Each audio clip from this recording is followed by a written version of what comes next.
שלום להורים של בוגרי חטיבת הדרים באר יעקב, הרוצים לרשום את התלמידים, את הילדים שלהם, לתיכונים בשנת הלימודים הקרובה.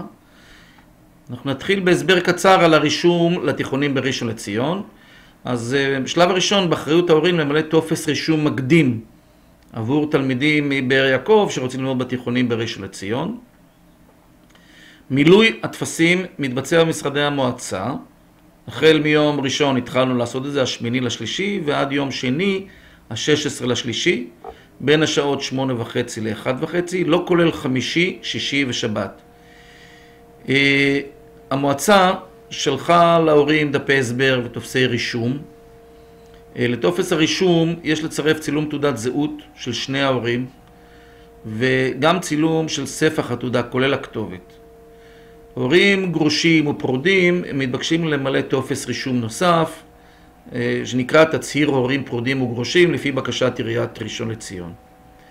ילדים שרוצים ללמוד בתיכון בראשון לציון עם החברים שלהם ירשמו את הבקשות. עיריית ראשון לציון לא מתחייבת לענות לבקשה, אז אפשר לנסות בתקווה שזה יעבוד. את הטפסים ניתן גם להוריד באתר האינטרנט של המועצה, באתר הבית של חטיבת הדרים, וגם צריך לזכור שהטפסים חולקו לתלמידים באופן ידני וגם הופצו להורים במייל, ככה שלא צריך לבוא למחלקת החינוך כדי לקבל את הטפסים, אפשר לקבל אותם דרך האינטרנט.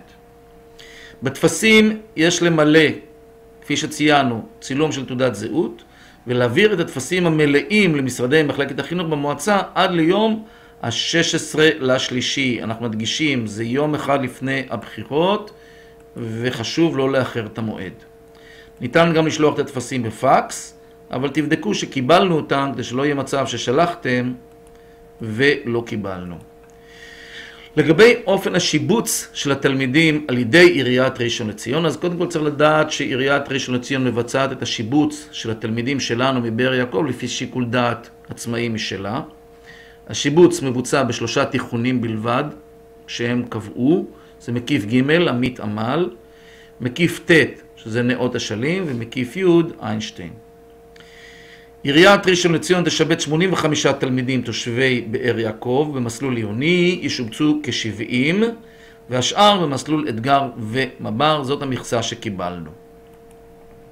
לגבי ההודעה על קבלת התלמידים, אז הודעות מטעם עיריית ראשון לציון על הפניית התלמידים לרישום בפועל יישלחו ליועצת החטיבה, חטיבת הדרים. יועצת החטיבה תחלק לתלמידים את ההפניות לרישום, ובהתאם להפניות התלמידים נדרשים להגיע פיזית לתיכונים עצמם בראשון לציון, להירשם בתאריכים יום שני 25 לשלישי עד יום ד' 31 לשלישי. שימו לב, אלה התאריכים שמוקצים באופן מיוחד לתלמידי באר יעקב. רצוי להגיע בימים האלה. הרישום למגמות העל-אזוריות בתיכונים בראשון לציון למעשה כבר הסתיים. תלמידים שנרשמו למגמות העל-אזוריות הוזמנו למבחנים ולרעיונות. בכל מקרה מומלץ להירשם במקביל גם לתיכונים הרגילים שדיברנו עליהם קודם, פשוט כדי להיות בטוחים שבמידה ולא יתקבלו התלמידים למגמות, תהיה להם האופציה להתקבל לתיכונים האחרים בראשון לציון. לגבי התיכונים ברמלה, אז לכל בית ספר תיכון ברמלה יש נהלי רישום משלו וכדאי להתעדכן בזה. 29 לשלישי, יום הראשון של חופשת הפסח, מתקיימת ההרשמה ברמלה. הרישום הוא לתיכונים עמל א', אורט, לילנטל, תיכון קריית האמנים.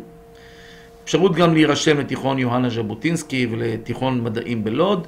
אין צורך למלא טפסים, פשוט צריך להגיע בזמן לימי הרישום בתיכונים ולהירשם. התיכונים האלה ברמלה, בלוד וביוהנה ז'בוטינסקי.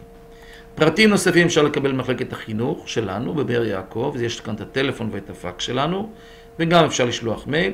תשומת לב, האחריות לרישום התלמידים בתיכונים היא על אחריות ההורים בלבד. חשוב לעמוד בלוחות הזמנים, לא להמתין ולא להתעכב, להבטיח שהילדים יהיו רשומים, כי אחרי המועדים האלה יהיה מאוד קשה לענות לצרכים המיוחדים שלכם. תודה על ההקשבה. בהצלחה ברישום, וכמובן שנת לימודים מוצלחת ופוריה.